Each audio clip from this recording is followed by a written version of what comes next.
Knicks, they fall here to the Celtics 123-117 at the Fake Garden up in Boston. Knicks were down 18. They got it close. They got it as close as 3 points. They were unable to overcome this here. Dexter Henry, Andrew Claudia of Knicks Film School, my guy Bryan Fonseca in the building, another Knicks watch party. And it's a special time for you to check out the gear at Knicks Film School. See, I can do the transitions too. If you want to keep your spouse warm for the holidays, maybe you can get yourself a Knicks Film School hoodie. They got beanies. They got other stuff. Y'all got sunglasses? Y'all got some shades? We should. We will by the time I get home. There you go. They got T-shirts, whatever you need. Hey, you want some merch too? We got this New York Post Sports. Your mug. We have travel mugs. We have travel mugs. This one says Liverpool. Get one that says Knicks Film School on it. Don't get one that roots for the team that Sean with the W roots for it. That's what we don't do. Yeah. Don't do that. Spurs, right? Yes, he does. Yeah.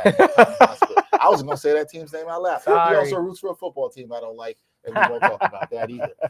Don't y'all play each other this weekend? We do. They do. Sean has actually invited me to watch a game with him. I'm considering it. Oh. I'm actually not going to do it because I'll be at the Knicks game against Orlando, so I will not do that. Okay. So, yeah. Well, more on that later. Of the teams that you root for, I'm kind of rooting for the Knicks to win and not I don't care about the Steelers. So okay. I just I didn't take that. If only one of your teams is allowed to win, but that day I hope the Knicks beat the Magic because you're right. People like to crash out. That Magic's game is Sunday. Well, I'll tell you what. You want some people crash out. They lose any of these next two games against Charlotte and Utah. Yeah, they will definitely be crashing out. Mm-hmm. No Brandon Miller. They should win. They will. Yeah, we'll get to that later. We'll talk about that. Yeah. Shout out to everybody in the chat. See a lot of you in here with comments. Some of y'all are angry. Mm-hmm. I don't think the comments are too unfair. East Blue Juice said, "Okay, I will start." Maverick Nick says the Knicks should not lose this to this Boston Celtics team. Don't disagree. Celtics are 7-2 now in their last 9. They're playing good basketball. And they have a win over Detroit. They ended Detroit's winning streak. They beat Orlando. They beat Cleveland. A hint dismissive of the Celtics. Should the Knicks have won tonight? They could have. I think they're better, but they were on the road, and had an awful late, couple stretches in the second quarter and late in the third. Yeah, I don't think so. Maverick Knicks also says Cat played terrible in this game. I don't care what stats he put up. It's so funny. Bad. It's so funny. Sorry, I don't know if you sound like that. But then you see in the ticker, he's Bridges, 29, 35, whatever, and then Towns 29 and 7. Cat finishes with 29 and 7 and a whole plus game. 13. And it's like, I don't care what his numbers were. I don't even disagree. But we yelled about him the whole game. You know why? And I understand where Maverick Knicks is coming from. And someone said this earlier. I apologize who said it in the chat. He killed momentum quite a few times. And I think that's the problem. He saw what we saw. Yeah, he killed momentum. we were talking about Cat more than Brunson struggles by a lot in this game. We should have talked about Brunson more, I think, and we will right now. But with Cat, he to your point, Dex, he just does things that take you out of a game, takes you out of a possession, stupid fouls. We got a couple today. Couple bad turnovers. Behind the back. I agree with everything you guys just said, what Maverick just said. And yet, when he was on the floor tonight, and this is where I think plus minus actually enlightens us, because they had that stretch where they were down 8, and for 2 minutes they got scored by 10 when he left the game. So a hint of it could just be the people backing up Cat. But we're also talking about a guy that had 29 on however many shots and was a positive when they won his minutes significantly. This is where I think, to your point, we should talk about the captain a little bit. 6 for 21 tonight. Only has 15 points. Like 3 of those go down. We're in overtime right now. He's 9 for 21, which still isn't a good shooting night. Well, do you agree? This is Sheriff Santos 7259. I know this comment. They should have benched Brunson in the 4th. You're never gonna bench. Yeah, you're just not. He's earned enough credit on this team, in this franchise, in this city, that you're gonna let him try to find it. Because you said this, he could be. What was he? 5 for 18 or whatever. I've seen 4 this movie for 16, before. And then he goes and he hits the last 4 shots. Yeah, and it's like, oh wow, he hit the 4 biggest shots of the game to make his stat line look. Yeah, when you get a guy, never gonna bench Jalen Brunson. Yeah, when you get a guy like that on your team, you're just not gonna do it. Yeah. You're just not gonna bench. And if y'all were coaching, you wouldn't do it too. Yeah. Like if you're saying, I would have benched Jalen Brunson, I'm gonna say this: you're lying. For who? I don't believe you. You For know? who? That's the other thing. Like, For who? For Tyler Kolek. Like Tyler Kolek. Like they don't have a backup point guard. To be fair to the commenter, I think they would probably say Deuce. You know, like Deuce, Hard Bridges, Towns, and I don't know. So that's the other thing. Who's the fifth? So it's Jordan Clarkson, Mitch Clarkson. But so you go double bigs. And listen, so Mitch is now guarding in space, and you have no point you can guard? tell us, but I'm not benching Jalen Brunson. I'm not. Yeah. Like Charles Lee does this occasionally with LaMelo Ball. Like they won a game recently, I think against the Raptors, where LaMelo Ball sat at the end of the game because they were doing better without him. Jalen Brunson's not in that category, so it's a little different. We could say he played poorly and not go to it's time to start benching Jalen Brunson. Yeah, I think that's a bit much. East Blue Drew says all the people who wanted Kolek are quiet now. Fair. They got taken it off. It's gonna be a roller coaster. But that's the information gathering. Yeah. And I think you have to be be fine with the process of gathering the information and know there's going to be rough spells in that. Unless you are out there and you are the extreme Tyler Kolek truther and you're like, yo, man, he needs 25 minutes a night because he'll be playing a lot better. Or a hater who thinks that he shouldn't play at all. But none of us are. Here's the thing. I just want to say this for everybody sitting here. We would like to see Tyler Kolek succeed. Yeah. Here's the thing. And some of it, somebody else put it here. And East Blue Juice says right now, I told people, we've been saying this, good coaches, good teams with good offensive players, which the Celtics do have some, they're going to hunt Tyler Kolek. We've been saying this on the show all season long. And we saw that at times tonight. Kolek had a couple possessions where he held up on defense, but he's got to get to the point where more often than not, you trust him defensively. We know he can run the team. We saw this guy get to the paint, make brilliant passes. We saw this. But you're bringing this up. Is he a backup point guard that you trust?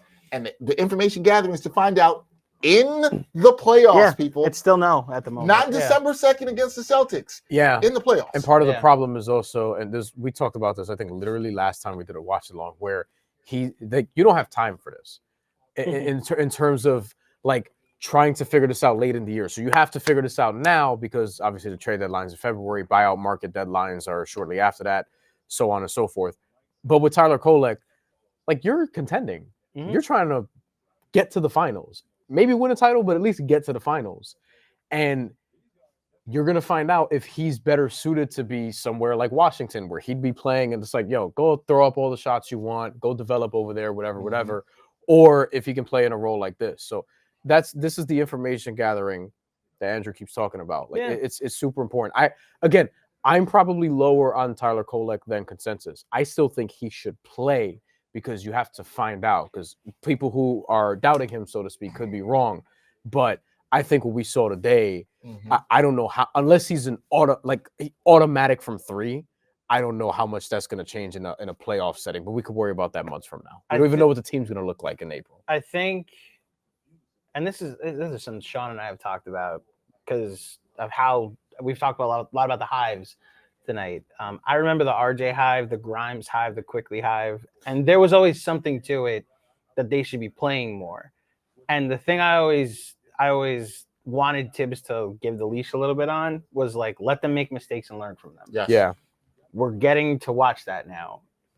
Tonight's a night where you get to watch someone like Tyler Kolek make some mistakes and hopefully learn from them. I'm okay with that. And I agree. It's why I leave this trying to find the positive of they were down 18 and they made it a one possession game, looking at Cat's frustrating moments and seeing his overall box score. Mikal Bridges, my gosh, what a basketball game he played tonight on both sides of the ball. Josh Hart, a good first quarter, and then really quieted off the last three, especially from deep. And on the glass. Yeah. So like you're gonna, throughout a season like this, yes, you can be frustrated by some results, be excited about some results if they win the next two games and they're 15-7 after 22 games. I still have to look for certain vacuums of like, okay, this is how I'm going to evaluate Tyler Kolek after this game as a learning experience. And you guys remember the Dallas game where Luka and they came back from like, I remember that. The 9-point lead. Hit the crazy shot. So they blew a 9-point lead with like 30 seconds left. Like Quentin Grimes had a bad play down the stretch. Deuce McBride had a bad play down the stretch. And I remember in the moment, Sean saying, this is what development looks like. Yeah. You're going to have moments where this is what development looks like. And hopefully we're sitting here in February and it's like, those growing pains Tyler Kolek went through then? Mm-hmm. Well, he's learning from it. He's developed from it. I think well said by you. Mm-hmm. And I think sometimes, I love that you brought it back to that game in particular 2 seasons ago. Yeah. I think what some fans have not realized, and even some members of the media, this is a team going through a somewhat sort of redevelopment. It is a very veteran team, but this is a team with a whole new coach. They're learning Mike Brown's new system, and we're seeing peaks of the offense. Man, people jamming on people tonight. And we're seeing things that's from this week defensively, right? Where they're still learning things. And Mike Brown, to your point, trying to get players like Tyler Kolek in and see what they can do so we can have information. So come what I say, end of January, you have to make some decisions. Yeah. Do you want to go get a Chris Paul? Do you want to get somebody else? This is part of the development. This is part of the process of getting there. I think everybody wants it to just start. This is not me making excuses. It's frustrating to lose a game like this, but you want this information. You weren't getting this downloadable information last season. Even when Brunson was out, you weren't getting this information last season. Just to pivot a little bit, because Kolek played 15 minutes. Yeah. Yeah, it's not joking. What do you have what Jalen Brown's stat line was tonight? Yes, Jalen Brown's stat line. We'll give it to you. He played 40 minutes, 42 points in 40 minutes on 24 shots. He was 16 of 24. So he got the 42 points, 2 of 6 from 3. 8 and 9 from the line, 4 rebounds, 4 assists. 15 in the third quarter. A plus 15 for Jalen Brunson. So he was 16 of 24 from the field. Mm-hmm. So that's 67%? 14 of 18 from 2. Yep. I'd be curious on the rewatch to know how much, again, speaking of whale hunting, something the Celtics like to do. How many points were against? How much he just brought Brunson into the action and then took advantage. It reminded me a lot of Game 5. Last year, where they just brought Brunson into every action, recognized, and this is where Brunson's at a disadvantage because of what his height is, and just sometimes he doesn't guard that very well. Like you have to be better, unfortunately. Sometimes be a big body and make him earn those points. But that's where you credit the strategy on the Celtics and Brown for taking advantage of it. But then it's when you're Brunson and you're giving up that much, you're bleeding points on defense. You then have to at least make it even on offense, and he didn't either tonight. It was a rough game for the captain. It was a rough game for the captain. This is where East Blue Drew says all this aggression should be on JB. He was really bad on both ends. Didn't have a good offensive game. I agree completely. We did not talk about Jalen Brunson enough, and I think you said it. We're at the point where he's earned the right to have stinkers because down the stretch, I trust that he'll find it and figure out a way to help us. And I think that's with it. And then, here in the chat, you're seeing a lot of hate for Cat. Cat is a circus clown. East Blue Drew said he's not playing. He might be a circus clown, but he had 29 on 18 shots and was a plus 13. Now let's Roberto Rodriguez, thanks to you. You've been checking in. He said Cat getting his stats was more important than keeping momentum and winning. Dude lacks self-awareness.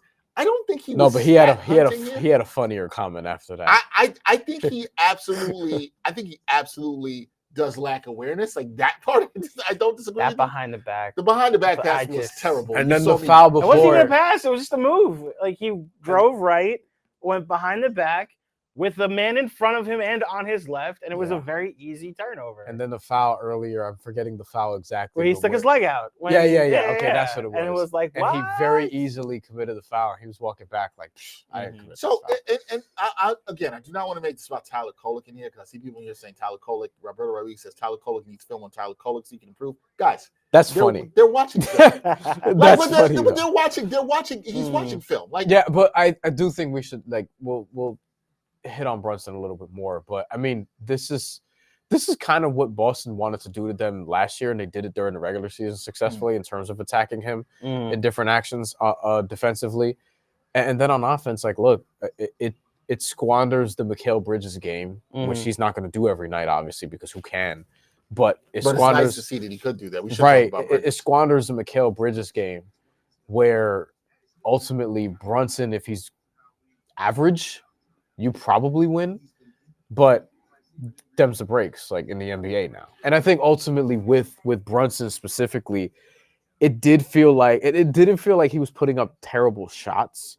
it felt like he was missing a lot of shots he would otherwise make. I feel like I'm just shooting him bail. Yeah. But I do think like the floater at the end in the fourth quarter, like that's a shot He had that good looks. he He had 2 typically good looks makes. in the fourth late. Yeah. Now, look, the criticism would be make the shots. Like I think all of you would say, like, yeah, he should just make the shots. But I will say, like, in terms of process, I didn't see anything worrying from an offensive perspective. From a defensive perspective, I mean, you know what it is at this point. Other teams are going to try to make Jalen Brunson work as hard as possible. And Joe Mazzulla is really good about hammering these little details about making him work. Like Derek White, for example, when he gets those matchups, like Derek White, like he can stress you out because he's always going to move without the ball. He's always going to be cutting. He's going to have these relocation threes. You could lose him on a when he's trying to crash the glass on an offensive rebound. And obviously the mismatches with like other, wings, and Boston has not a lot of depth as far as their interior goes, but they do have a good amount of wings who are just rangy, athletic, annoying. We talked about Jordan Walsh, who made a lot of winning plays down the stretch. Like those are the things they're going to try to do to create these cross matchups against Jalen Brunson down the stretch of games. I said one thing on, because you said there was nothing process related that bothered you. I don't disagree. Well, in large part, like little things. So it's a Knicks thing, and it's what we talked about with teams being able to take the Knicks out of stuff. Oh yeah, no, and that's different. There was a lot of isolation where Brunson was trying to find it, and like the passing went away. And it's just like Hugo Gonzalez getting in his grill, Jordan Walsh swishing onto him, Derek White getting in, and it's just Josh Minot too. They're gonna get physical with him, and he's gonna think, I'm Jalen Brunson, I can take advantage of every one-on-one matchup. And to his credit, he normally does. Every time Anthony Simons was brought into the action, I was like, I guess that Sam Hauser has to be mentioned in this too, because again, complexion. Like we keep seeing this, that if something goes wrong, the Knicks resort to, like, I hate to say it, but Tibbs ball, and just like, okay, go find the mismatch and take advantage of it, rather than the offense, which again, to their credit, we saw in that fourth quarter, which is how they got back in the game. So from my only process frustration is that no, I agree. You can still get physical with them and force them to revert back to bad habits. And the teams will try to do. And again, it didn't apply today though. But I've been laying out for weeks at this point because it hasn't changed much. It's gotten better now, but in fourth quarters, that was their worst quarter last year, and we all said it was because they're playing a lot of it, and it looked that way. It absolutely against the Bulls at one point, against the Thunder in OKC, Cleveland multiple times. It looked like they would just fall off a cliff in fourth quarters at times. And in terms of quarter margin in the fourth quarter, they were by far the worst compared to the other quarters. And I tweeted about this weeks ago after the Orlando loss, specifically the one on the road. Then you have today where the fourth quarter is actually good, but this year the fourth quarters have not been. They've been better lately, just because of matchups and things like that. But and this fourth quarter was better. But again, what killed you was the second and third. And I'm glad you brought that up. This was Mike Brown. He said, I thought second and third quarter we didn't play up to the level we're capable of. You did not. Which is going to happen. He said he loved the first quarter approach. I think we did too. This is Mike Brown on Jalen Brunson's struggles. I felt he got the normal looks he takes. He's got to keep shooting and get to his spots. I thought he took good threes too. They just didn't go in. I do feel the same about that. I thought the quality of the shots were good, but I also agree with Andrew here in the fact that when he got pressed by certain people, the adjustment to not play the hero ball isn't there. Now, here's a quote I think that is really interesting from Mike Brown. Mike Brown said at this point in the year, he wants Mitch to work through his free throw shooting, but said he's also not opposed to making a change if they need to. Now, I like that. There has to be accountability. You can't make your free throws. You can't stay on the floor. We all know how dope Mitch is. We know how good he is on the offensive glass, all that. However, Mike Brown also said, to that point, to follow that, playing the three-guard lineup. We saw some of that tonight. I was searching, and we got a little stagnant offensively. That's why he went to that switch there. I think that's – listen, I have questions. I am a fan of sometimes – you got to let players know in the media. I agree that you have to be better, but and you also have to let them know with the minutes that if you're not going to do so, because here's what Mike Brown can't have happen. And you talked about it. What if they see the playoffs in the playoffs? Excuse me, they see Boston in a 2-7 or a 1-8 matchup, whatever it may be. You can't let Joe Mazzulla. You can't let the crazy man, the Herb, whatever y'all want to call him, You can't let him have the upper hand in this matchup. The part-time jiu-jitsu practitioner. I do want to just remind, like, no OG. Like, no, like they might have been able to go to a different look with it. Like Mitch might play even less, right? If you have an Anunoby to turn to, he was pivotal in and you could play some of that small ball 5 with OG. OG can be your 5 exactly. Now, if it's actually the 1-8 or 2-7, will they have Tatum? So, I think if you're a Celtic fan, you'd be like, "What's OG? We don't have Tatum." But at least like we're without OG for a couple weeks, right? Tatum, like to this game in particular, there was no world he's done till Tatum was going to play March or something like that. I want to wait until he actually. I want to see that until he's on the court, practicing, all that good stuff. But here's on Mike Brown's comments about Mitchell Robinson. One, endorsement in terms of accountability. Mm-hmm. However, love that. Do you have the personnel for this? Unless as East Bluger says in the comments, does that mean it's Ariel Hukporty time? Why not? or Diawara or Trey Jameson? And I like that Mike. Ariel like Hukporty, I'm gonna go to. I don't know about the. I think. Look, you're telling me that his free throw shooting is that much because you saw Mike Brown sort of trying to work through it today. He's like, look, if they're going to foul him, how am I going to have him out there? And he's not even rebounding at the rate that you would want him to in this specific game. This season, he's been great in totality, but lately a little less consistent. So if you want to, for a stretch, like 2 weeks, go to Hukporty.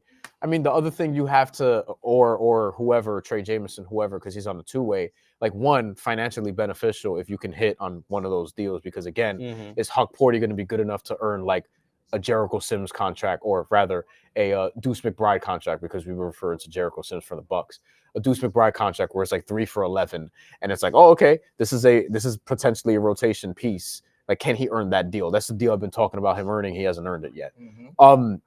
Or, I mean, if you want to get like grander about it, I mean, Mitchell Robinson's on an expiring contract.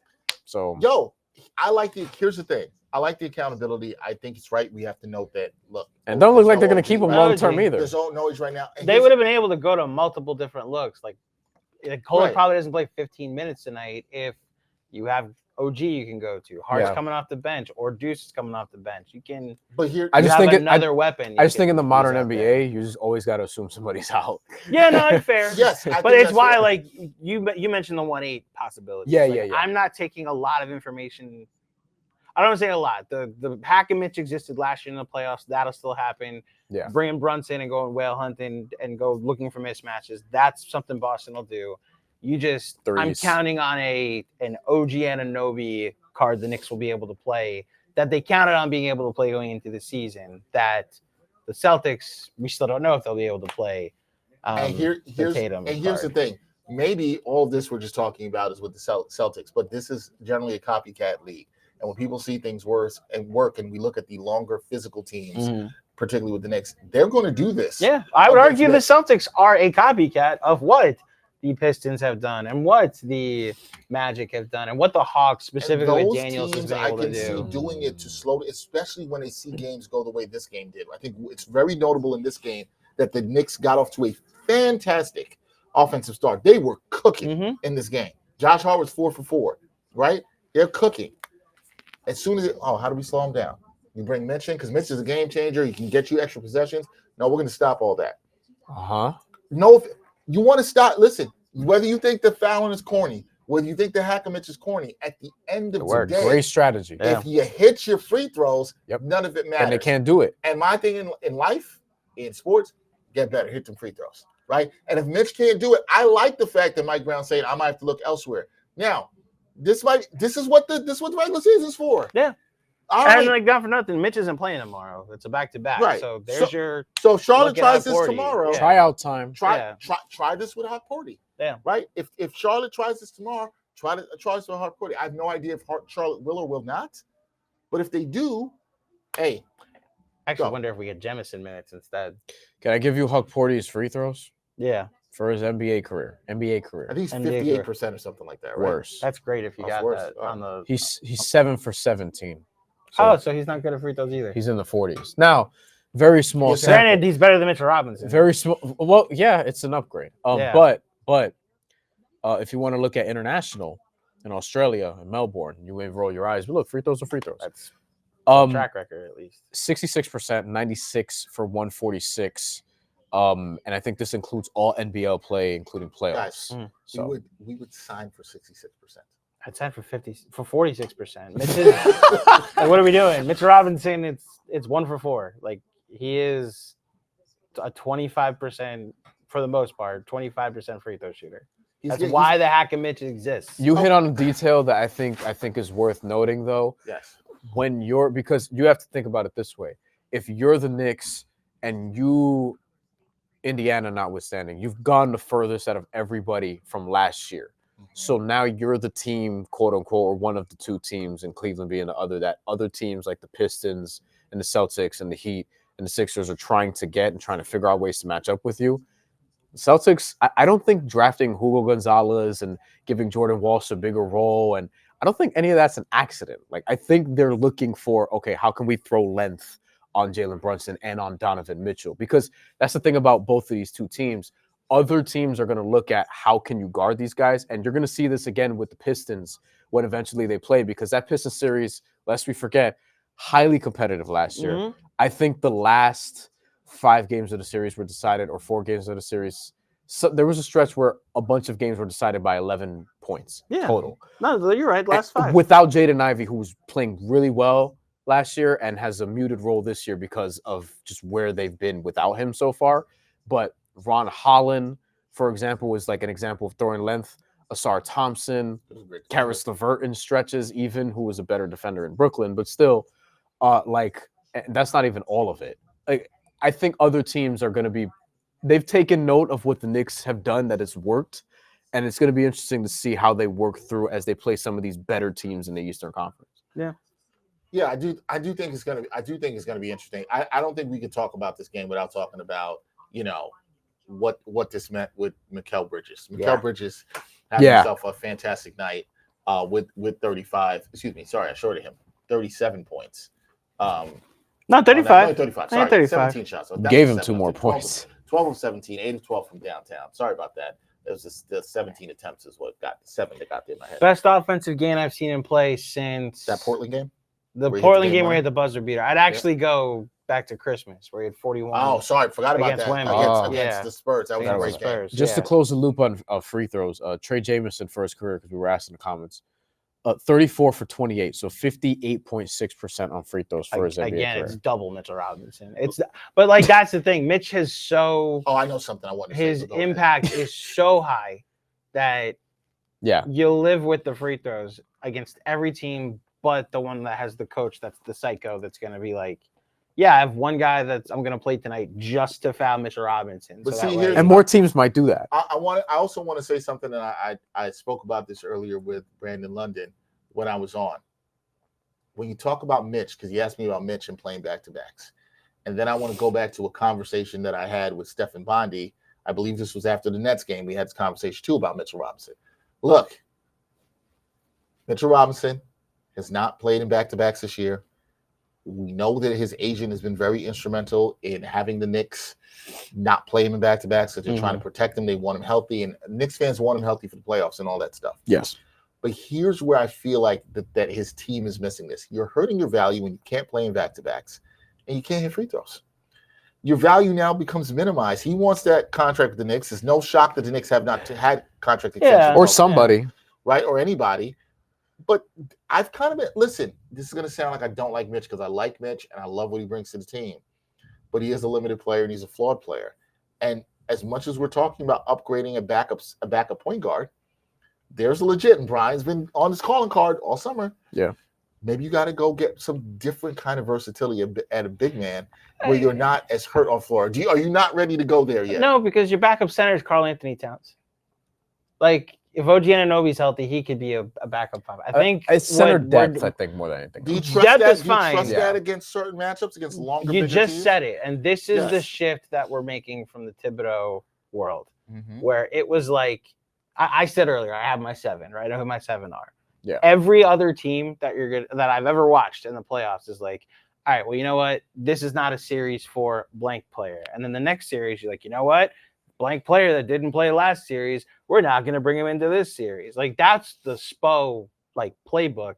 And That's that true. series where they made the finals as an 8th seed, like against the Bucks, it was like barely a Kevin Love series. Then against the Knicks, it was very much a Kyle Lowry series. Then against the Celtics, Kevin Love started that series. By the end, he wasn't playing. Then come the finals. And Kevin that was Love a Caleb didn't Martin play series. game 1. Yeah, it was. You're not wrong. Game 1 against the Nuggets, Kevin Love didn't play. Game 2, he starts. Yeah. And it's the only game they won of the series. Like, you're allowed to shift your approach based off of your personnel. You can do this? Right, exactly. There are going to be series where you want to go more 5 out, more spacing, more taking advantage of your offense. Then there are going to be series like the Cavs where Mitchell Robinson is just going to be able to beat up a team on the boards. Now, where I would lean toward both of you, I agree with this point, though. To this, on a night like tonight against the Celtics, Mitch should have been able to clean up, and he didn't. Now, part of that might be the free throw, the hack of Mitch. Part of it might be the minutes restriction. But what did he finish with? 5 rebounds tonight? Maybe it was 6. So you're looking at, like, in his 5. Yeah, so in 16 minutes, he gets 5 rebounds. That's actually a decent rate over 4 offensive. Overall. So that's the thing. Like, he actually did what he came to do on the offensive glass. Got guarded in space. Missoula actually got him off the court with the hack of Mitch, which is why they waited so long to bring him back into the game in the third quarter.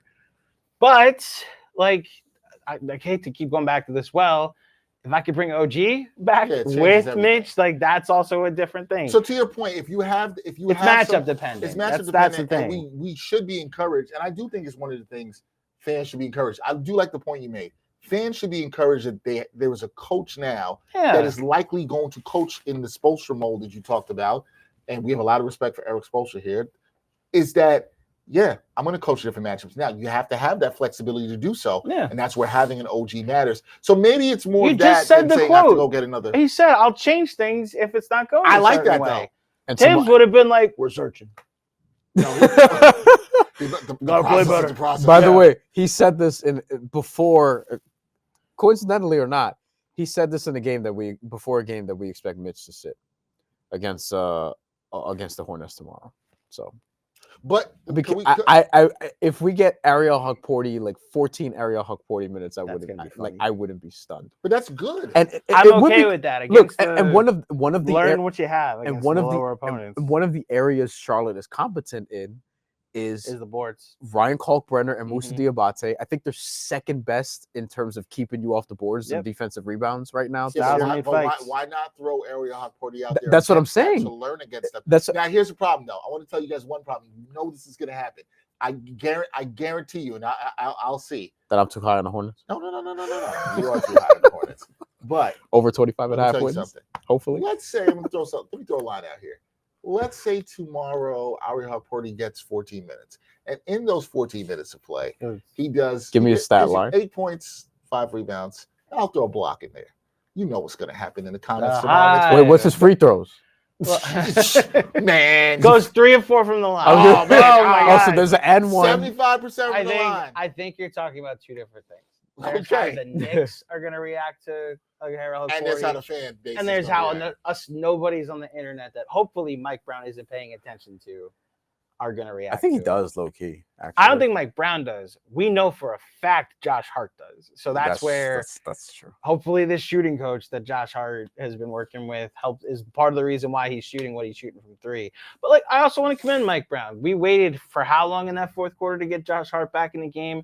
Because he finally found a 5-out look that was working, and they cut it to 3. Then 2 possessions go by, Celtics get 2 big rebounds, and it's like, all right, now let me get Josh back in the game. And you saw right away, Josh hesitates to shoot down the stretch, kind of cost them on 2 possessions, but then he had that nice cut on the give and go with Cat. The Hukporty hive is going to come alive. I got to be honest, it's an annoying, frustrating loss. I'm finding positives solely just like this is different. Like last year, it just would have been like, all right, we have the same 5 out there. The Kolek doesn't play tonight. Trust me. They're playing 6 or 7 guys.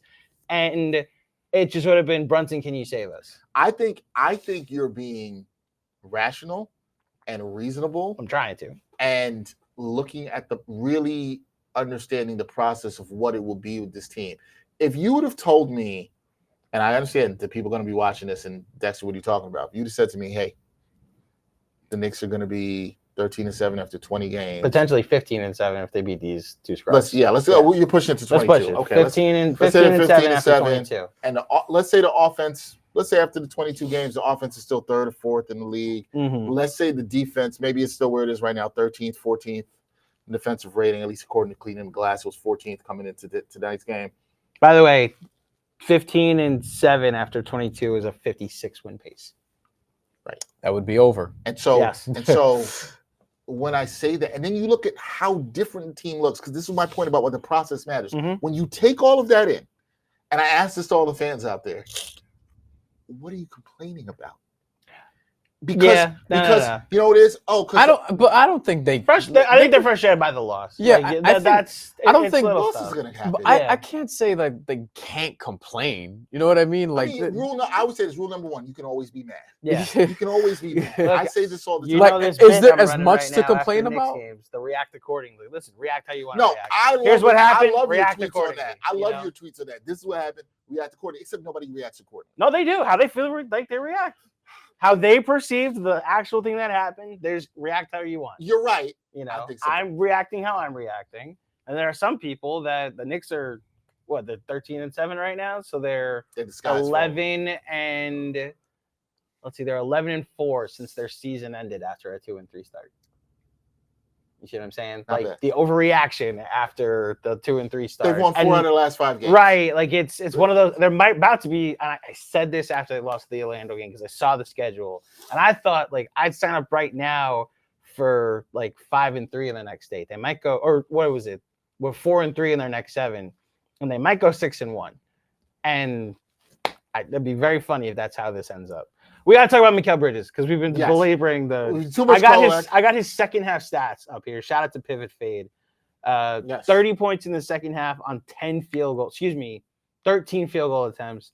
He was 10 of 13 in the second half, 7 of 10 from 3. He hit all his 2s. He hit all his free throws, 0 turnovers.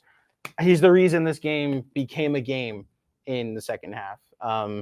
He had 13 in the third quarter, 17 in the fourth quarter. Jesus. He was outstanding. The confidence he's playing with, he's been the most consistent Knick this season in my eyes. You know, OG probably had that title before he got injured, but he's been the most consistent Knick this season. He's just playing more confidence.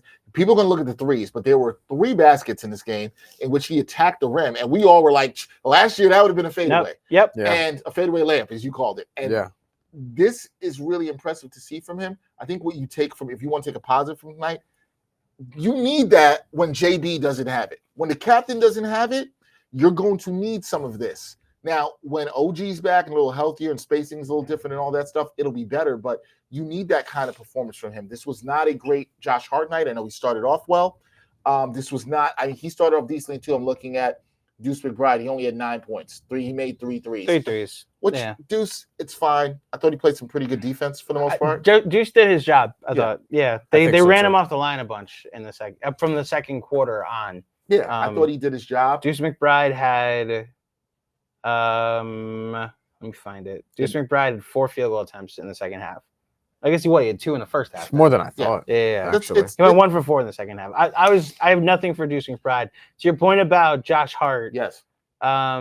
First half, Josh Hart was first quarter 14 points. Let's say, you know what? That's actually better. First quarter, Josh Hart had 11 points, was plus 12 on 4 of 5 from the field. So he finishes the game. So it was 4 of 5 from the field. He finishes the game 7 of 11. So he was 3 of 6 the rest of the game. It's actually not as bad as I thought. It felt way worse. All of them were But threes. You know what? It might have been like he might have missed his last 3 or something like that. Yeah. You know. You didn't feel his presence in a Josh Hart way, in a Josh Hart game where he's, rebounding. Right. He missed his last 3 threes. That's that's where I felt worse. It's not a terrible Josh Hart game. It's just a very quiet second half. Yeah. Look, people in the chat were also saying too, look, this would be better if JB had played good. But listen, it might just be that simple. It might, honestly. It's the NBA. We didn't spend enough time probably during the game talking about it because It's the trust you have in Jalen Brunson. Right. When your best player goes 6 of 21, you're not going to win a lot of games. Yeah, And they were in it in exactly. the first Like quarter. it's the NBA. When your most high profile scorer plays well, you usually win, except for Tyler Hero. Especially to your point, like you're talking about playing well offensive. I just heard it. Yeah, but when he also is bleeding points on the defensive end end. too. Yeah, That hurts too. And he played the most minutes for the Knicks. He played 39 minutes. What I will say too is though, and this is where they didn't lay down, and you've seen this team fight a ton this season and come back, and so the fight is still there in that part of the process. What you do want to see at some point is, you got to win. Good teams figure out a way to win these games, even when their best player doesn't happen. Doesn't happen all the time, but good teams figure out a way to get it done. The Knicks will figure this out at some point, and there'll be a win. You'll probably do it a post game, and we'll be doing a post game. We'll be like, man, that was really good. They figured it out even when JB didn't have his stuff. I think it's just part of the learning process. They're still down a couple players. If you had some more players you could trust tonight, do I think if OG's in there, do I think if Shamit's in there, they probably figure this out? Probably. But again, like you said, the Celtics say we don't have Tatum. Yeah. You got to tip your hat to the Celtics. Bryan said it. Bryan said it.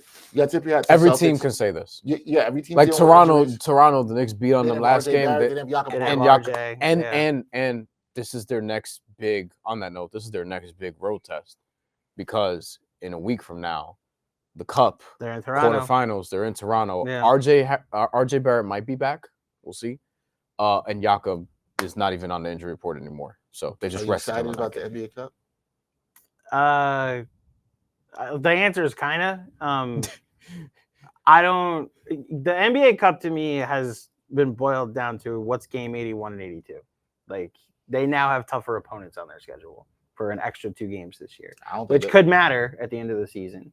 However, I've always prefaced this: I won't care about the NBA Cup unless the Knicks win the NBA Cup. Then it's the most important thing that the NBA has ever created. It's a prestigious award of competition that we should value. And if the Knicks win, hang the banner, and I'll see hang you. The banner. I will see you at the Canyon of Heroes, and it's no. There's no Canyon of Heroes.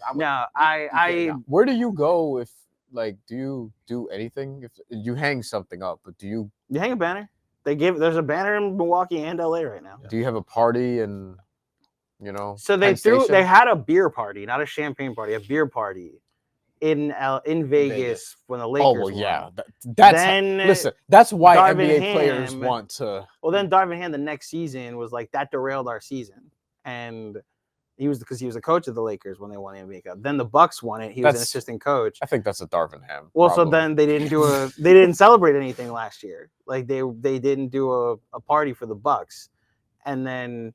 I mean, it didn't derail anything for the Bucks. So I wonder what the Knicks might do if they win the Cup. Listen, go enjoy your night in Vegas.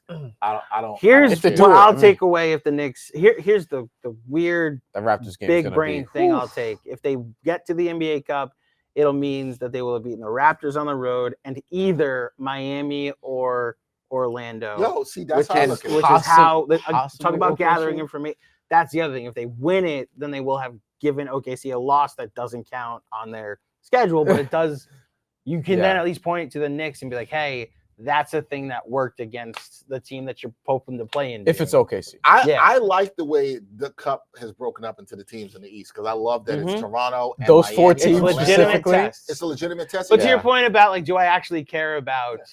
Will I be like, oh no, they lost again in the Cup? No, it'd be like they lost to the Raptors. That's an actual barometer game on the road. Exactly. So, who might be a playoff, not a play-in team. TBD. Look, I think if you can play some games with some stakes in the season, I think it's good. Don't tell me, you mad even if they lose to Toronto, they'd have to play Orlando or Miami again another time. Okay, that's still a test. But I'm telling you what I want. I hope the Knicks win, and I hope the Heat win.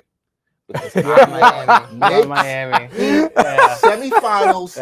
Give it to me now. I want it. It's Saturday. We're gonna do a watch party. If that happens, I want to. Come on. I can tell you whether or not the Heat will win that game. My last note. That's all I have left. Then we got to wrap. I hate these Knicks uniforms. I hate the black uniforms so much. So I wanted the Knicks to get black uniforms, but I don't like these black uniforms. I think it should be black uniforms in the style of their regular uniforms. But just black with orange lettering. First of all, the Knicks uniforms I like more were pre-Mellow era where they still had the stripe on the side. Exactly. Yeah. The so alternate uniform with the Devil New York from a couple years ago where it was blue That's what I thought they were gonna have Right. forever, and it was just for one season. So I think if you do black with like the blue stripe on the side with the orange trim and the letters are orange, I think that could work. I'd be fine with that. I hate them so much. I do like this. I don't care for like these. the city It's better than edition the throwbacks 3D they have Nick this. uniforms. The throwbacks, they remind me of and I love what they're doing with the court, the old school. And I love the court. It's the why city edition is nice.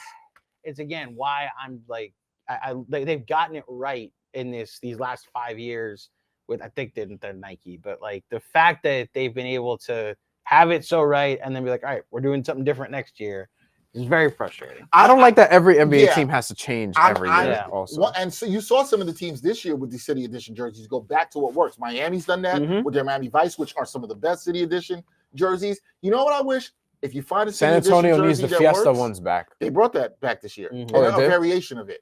Yeah, but it's not the I know it's not the original one. Yeah, that's what I mean. If it works, stick with it. I wouldn't be mad if the Knicks stuck with their city edition that they have this year. It's good. The court's nice. It goes back to the old Knick logo without the triangle. Just keep it. You don't have to do too much. And you know what you should do? 3 year, at least a 3 year limit on city edition jerseys. If they had the blue ones from a couple years ago still around, I like those. consider. In fact, I think that's the one I have. The ones that had like the orange and blue alternate around with the white letters. With the white, it was a two. It was like a New York. Oh, the double New York but one. From far away, it just looked like the old blue and black uniforms. I liked everything. I didn't love the double New York, but I liked it. But I never read it. Like it was never close. I like the white lettering that I think it was city edition from like the first Randall Barrett year, maybe. I know which one. I had like the circle in the middle. No, not that one. Okay. No, I didn't like that. It may not have been the first one, but it was early. RJ Barrett was there, so it was definitely pre-OJ. Look, NBA. If you do a city edition every 3 years, but they got to make money and try to sell New Jersey. So and Knicks, these and let me see. These are the jerseys that I love with the orange those are trim, great. Yeah, I love those. Like the black down the side. Also, Knicks bring back the stripe permanently. Like enough, I don't care for the all white and no I like the stripe. Now if you had this and then the white alternate that they have now that has the retro court, I think they'd have a perfect alternate combo. But then I think I go to this with the Mets too. Like I hate the Mets black uniforms, but wait, what? I hate the Mets. Really? The black and purple I hated ones? them those are the worst jerseys maybe ever created. But even their black alternates, when Pete Alonso was like, let's bring back the black jerseys, that'd be great. Those. And he was like, it'll be like the city lights up on Friday night in the Big Apple. And it's like, bro, you're from Florida. Shut up. You don't know anything about New York. And then it was like, still re-sign with the Mets, though. Please re-sign with the Mets. David Stearns get that done. And but I was always, even throughout the 2000s, like, I don't like the black jerseys, but they're part of the rotation, whatever. Then we get to the Eastwood Juice says bring back the green uniform. Hell no. Ew, no. Bring back the orange uniforms. That I'm kind of here for. Yes. They stopped wearing them. They were so bad. I like those uniforms. I don't know about the uniforms. The team was so bad. Do orange, but with the stripe. Just add the stripe because they didn't have the stripe. That was during the stripe. I'd have to see it. It was the same white uniform, just orange. I closed the loop on the Mets uniform. Yes, when the royal blue alternate with the orange lettering. I love those. They're my favorite Mets jersey ever. They finally got a uniform that highlights Mets blue. And now they got rid of them and they just wear these stupid road one pieces that I have to tolerate. Okay, there's a couple things. This is going to be a tangent. A couple things I want to see the Mets do. And then we'll go. And we'll wrap out here. I agree with you about the blue. I love it's the best jersey they've ever had. They would only wear them now in spring training, right? Like it's not even the rotation. Not even. No. Number two, I felt lukewarm about this, but then last year, maybe it's because of the way the year went, I felt even more down in it. Kind of done with the City Connect Grace. I hate them. Get them up out of here. Go here. Rockies. They're literally the Colorado Rockies colors. We can get them out of here. Yeah. I'm done. You can note a team that lost 114 games when you wear those jerseys. I don't like it. I think it's time to get them out of here. I don't mind the black. I'm not anti the black. And I've understood that's a me thing though. I don't like a black uniform. Like I hated the Jets ones too. But those were unless it's part of your team colors normally. So you're well, see, that's kind of why I don't like why we probably don't like the gray either too. There's an annoyance for me in that. But everyone in baseball wears gray, which pisses me off. I don't think everyone that at least connotes the road. Gray is the Mets wearing these gray home Saturday jerseys. Don't like it. I don't care. I've hated them since Well, they've existed. that also is another annoyance. I understand that where it came from, that it's like, oh, it's concrete and the purple. When you got to explain it too much. But that's it's what like, every city edition it feels like it is now. Well, for the most part, like you brought up Miami. It's like we all know the movie. Mm-hmm. We all know Miami, the you show. See Miami like and you get it. That's right. That's how it should be. One, like the yellow that they have. Okay, that's the what's their public their transit. Their train thing's called. I forget what. Yeah, I forget what it's called. But that at least I see it. And say, oh yeah, that's the train. Like right. Yeah. Like Philly had the parchment paper, the kind of the clean jersey that they have. Well, I enjoyed that. The next step is the Mets basically having a uniform the color of the old 7 train, the maroon. Oh, the red 7 train. That, maybe just the letter. No. That's memories. All right, we got real Queen shit. We gotta ask you one next question before we get you. What's up? How are you feeling about Devin Williams? And do the Mets, if the Mets do not bring back Edwin Diaz, I'm gonna put it like this: they don't bring back Edwin Diaz. Are you gonna be mad at David Stearns? Is he being small market Stearns? So I've thrown David Stearns some bail because he largely has, over the 2-year sample, has one season where every button he pushed went right. Like every minor league invite, like the every mistake that he made, he admitted it and then quickly changed it. Like Joey Wendell quickly became Jose Iglesias. Like I start the season with Brett Beatty. No, I'm gonna call up Mark Vientos. Like every pivot he could have gone to through year 1, he was great. Agreed. Year 2, every pivot or process thing that he believes in, like the Frankie Montas, keeping Paul Blackburn around. Like Ryan Stanek is in the bullpen the entire freaking season. All of it went wrong. So I have a 50-50 track record with him. That's why he has to prove it this offseason. I'm with you. That brings me to Devin Williams. Yes. And if Devin Williams is you using your payroll flexibility to build a super bullpen like you tried to do with the deadline, I'm all for it. Yep. And if I've got Devin Williams on a bounce back year, being your setup man, your 7th inning guy, at times your 9th inning guy, because Diaz had to pitch to the heart of the order in the 7th or 8th. I'm all for it. That's how I thought they were going to use Helsley. And I've given him bail for what happened with Helsley because nobody could have saw him being that bad. I loved it in the moment. If they just signed him to be the closer, he's not it. People in the media, you do great work. I actually do think there are a lot of good, hardworking journalists reporting on this story. I agree. Like, he is not insurance for Edwin Diaz. He is a downgrade from Edwin Diaz. If that's their plan, then they got worse. It's the same thing with Brandon Nimmo. You didn't get better. You got more flexible. You got more opportunities by trading Brandon Nimmo for Marcus Semien. But I now need to see what's next. Yep. So similar to the Nimmo trade, in a vacuum, I can get behind a Devin Williams signing. I need to see what's next. If Edwin Diaz walks because he didn't want to spend, like if he has a principle of I'm not going past a certain amount, then maybe the Big Apple's not like for you because you're not spending like you're not treating your payroll flexibility like you have the richest owner in baseball who just got approved for a casino that's going to print money for the next couple decades. Like every luxury tax penalty is going to get paid for every Friday night at the Hard Rock. Because if that's the case, and Devin Williams is the closer of this team, one, I think some Mets fans are going to riot and rightfully so. And you cannot be operating with this small market mindset and acting as though the coupons are still owning the team. Yeah, can't do that. If that's the case, this is a problem. You know what happens? This is a problem.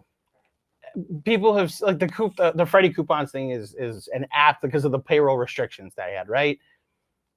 If Steve Cohen wanted to get someone like Stearns, because where I think his value exists, their minor league system is so much better run. Infrastructure that's coming is like the reason the Mets are involved in every trade conversation right now. They have all throughout every level of the farm system is better because David Stearns knows how to build up the infrastructure. And in the majors. It reminds me a lot of Chaim Bloom from the Red Sox all the big moves like trades Mookie Betts, re-signs Devers, lets Bogarts walks, everybody like lets Schwarber walk before he became one of the most prolific home run hitters ever.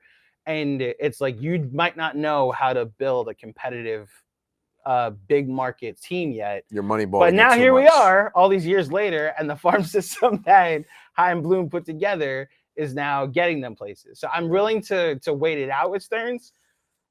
If you operate like this, you're gonna build the Yankees, and you're gonna be able to build a team that because Steve went out and got Soto, and because Lindor was already here, we're gonna make the playoffs a bunch. But at the end of the day, you're gonna get to the playoffs and you're gonna lose, and it's gonna be, man, we're like a guy or two too short. What happened? It's like, oh, because you have certain places you're not willing to go to, like the Dodgers always do. So if that's who you're competing with, go be the Dodgers. Get Diaz, bring back Pete, go get one of the big bats. There you go. And then let's rock and roll next year. Either you're playing the game 100%. I agree with everything you said. That was well said. Yeah. Either you're playing in the game or not, because if you're not willing to go to certain places, you know you're not going to go. The World Series. Yeah. You're just going to lose to the Dodgers every year. Who might just go out and sign Edwin Diaz and then what? And then what? Then you're going to look stupid. Yeah, I don't want to think about it. That's bad night. All right. Was not a great night for the Knicks. They do fall in Boston 123 to 117. Andrew Claudio, you are now 0-1 in the seat. Oh, sorry, everybody. Other people have sat here. It's not your fault. I'm off to a cold start, which is why I need to make sure I have my Knicks Film School hoodie for the ride home. That's the best and one. For all in the future. That's the best one. That was the best one. That was the best one. That was great. And with a bang. Oh, that is great. Shout out to all of you in the chat who rocked with us. Sent your comments. We appreciate you. We'll be doing another one of these next week for the NBA Cup game. I can't believe East Blue Drew wrote something in not all caps. Oh, that's got to be a first and an accident. I have not seen that. Astrid at the buzzer. Astrid at the buzzer for the super chat. We appreciate you. Like I said, next Tuesday we'll be doing another one of these. We have an episode coming later in the week, which is going to be really fun.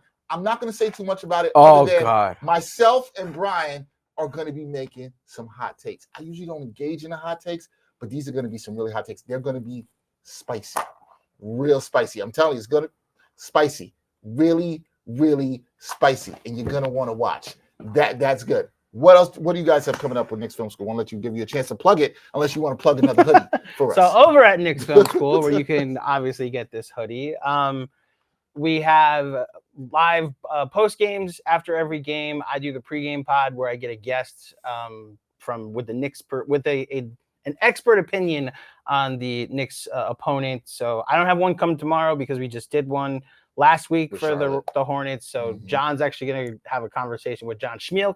I'm sure friend of the pod. Friend of the show too. That he's going to talk to Schmielk tomorrow, but I'll be back on Friday to talk about the Jazz, and then back on Sunday to talk about the Magic again. Check out that. We have off day shows. Sean with the W and Jeff J do a show called KFS After School. Benji Ray Holtz and DJ Zulo do a show called X's and O's. Both of those shows will be live on Thursday, one at noon, one at 9 p.m. We have something every day over at Knicks Film School. You guys so check out our YouTube channel, check out our podcast feed, check out all our socials at Knick Film School, and of course, check out our merch store where you can get something fun for the family this holiday season. Holiday season is a good time. Hey man, happy holidays to you. Me, man. We appreciate you for coming through with us and rock with us. Appreciate everybody rocking the chat. Shout out to everybody behind the scenes. Nikolai Jackson on the technical directing, Wesley Splain with the editing, Tommy Cohen, production assistant, Tommy Hogan doing the producers. They're all Yankee fans. I'm going to just leave it. I'm Dexter Henry. That's Bryan Fonseca. Andrew Claudia. We'll catch you next time. Another edition of New York Got Game. Thanks for watching New York Got Game. Boom shakalaka.